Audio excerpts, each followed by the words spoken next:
Jumpa lagi dalam program Stikas Provita. Para saudara, fenomena perdukunan telah menjadi salah satu fenomena yang tua dalam sejarah.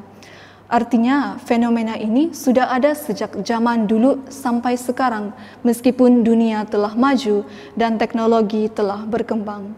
Bahkan cerita-cerita mengenai perdukunan dan kekuatan magik tertulis dalam kitab suci. Misalnya, yang terkenal adalah para dukun Raja Firaun di Mesir yang berhadapan dengan Musa yang berusaha membebaskan bangsa Israel dari perbudakan yang begitu lama. Bandingkan kitab Kejadian bab 7 ayat 11-13. Mereka ini adalah tukang-tukang sihir yang mampu melakukan tindakan-tindakan ajaib. Dalam Perjanjian Baru, bahkan kita mendengar cerita tentang Simon, si tukang sihir. Ia banyak melakukan perbuatan-perbuatan takjub yang mencengangkan warga Samaria. Dia memiliki banyak pengikut karena kehebatan sihirnya, tetapi dia sendiri lebih takjub melihat mukjizat-mukjizat dalam nama Yesus yang dilakukan oleh Filipus. Bandingkan Kisah Para Rasul bab 8 ayat 4-25. Dalam sejarah, kita juga membaca banyak cerita-cerita tentang perdukunan. Memang kita melihat kekuatan perdukunan dan magik itu tetap ada. Ini bukan isapan jempol. Di kampung-kampung juga kalau ada orang sakit, keluarganya akan membawanya ke orang pintar supaya sembuh. Bahkan di kota juga ada banyak dukun yang menerima banyak pasien yang meminta jasa penyembuhannya. Mungkin ada di antara kita yang pernah mengambil jalan pintas dengan meminta bantuan orang-orang yang memiliki kekuatan demikian. Untuk kesehatan kita, untuk kelancaran usaha kita, untuk mendapatkan jodoh, untuk kelancaran karier, untuk perlindungan dari orang-orang jahat dan lain-lain. Ada banyak sekali motivasi yang membuat orang pergi ke dukun. Lalu kita sebagai orang Katolik, bolehkah kita percaya kepada kekuatan-kekuatan magik yang demikian?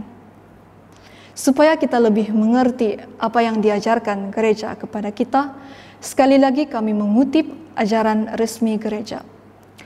Dalam katekismus dikatakan demikian, semua praktik magi dan gaib, supaya kekuatan itu melayaninya, dan supaya mendapat kekuatan adikodrati atas orang lain, biarpun hanya untuk memberikan kesehatan kepada mereka, sangat melanggar keutamaan penyembahan kepada Allah.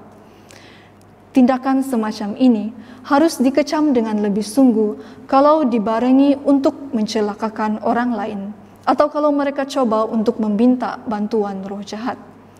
Juga penggunaan jimat harus ditolak. Spiritisme seringkali dihubungkan dengan ramalan atau magi. Karena itu, gereja memperingatkan umat beriman untuk tidak mengikuti kebiasaan ini. Penerapan apa yang dinamakan daya penyembuhan alami tidak membenarkan seruan kepada kekuatan-kekuatan jahat maupun penghisapan orang-orang lain yang gampang percaya. Nah, pertama-tama kita melihat mengandalkan kekuatan magik, sihir atau pergi ke dukun jelas bertentangan dengan iman kita. Ini berlawanan dengan penyembahan kita kepada Tuhan dan jelas sekali melanggar perintah Allah, perintah penyembahan kepada Allah, atau tepatnya perintah pertama dari 10 perintah Allah. Selain itu, apapun alasannya tidak dibenarkan untuk pergi ke dukun, termasuk alasan untuk penyembuhan dari sakit. Justru ini yang sering terjadi. Orang meminta penyembuhan kepada dukun, meskipun tujuannya adalah untuk kebaikan, yaitu untuk kesembuhan. Hal ini tetap dipandang melawan penyembahan kepada Allah. Kalau kita sakit, ya kita boleh pergi ke dokter, atau kalau kita tinggal di pedesaan, kita bolehlah pergi ke puskesmas. Kalau kita pergi ke dokter atau puskesmas, ini sama sekali tidak bertentangan dengan iman kita dan tidak mengurangi kepercayaan kita kepada Tuhan Sang Penyembuh, Yesus Kristus. Kita ke dokter, perawat, atau mantri sambil memohon kuasa Tuhan agar bekerja melalui pengobatan dan perawatan yang mereka berikan. Lalu hal lain, Kalau kita pergi ke dukun untuk memperoleh penyembuhan saja bertentangan dengan penyembahan kepada Allah yang benar, apalagi kalau tujuan kita ke sana untuk suatu kejahatan, yaitu untuk mencelakai orang lain dengan santet. Misalnya saja, ada orang yang iri hati karena temannya lebih berhasil, lalu timbul dalam hatinya niat jahat untuk melukainya. Tidak sedikit orang yang mencari kekuatan gaib untuk mencapai tujuan jahatnya. Misalnya untuk melampiaskan balas dendamnya kepada musuhnya dengan kekuatan santet, supaya musuhnya sakit secara fisik atau supaya saingannya gagal. Ini jelas kekuatan roh jahat dan bukan kekuatan Allah. Hal lain yang dapat kita pelajari berkaitan dengan hal ini adalah penggunaan jimat, yaitu benda yang dipercaya mendatangkan kekuatan gaib.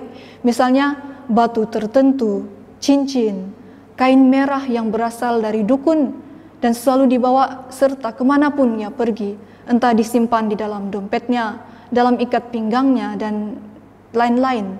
Hal yang sama juga terjadi ketika orang yang dipasangi susuk supaya kelihatan lebih cantik dan menarik.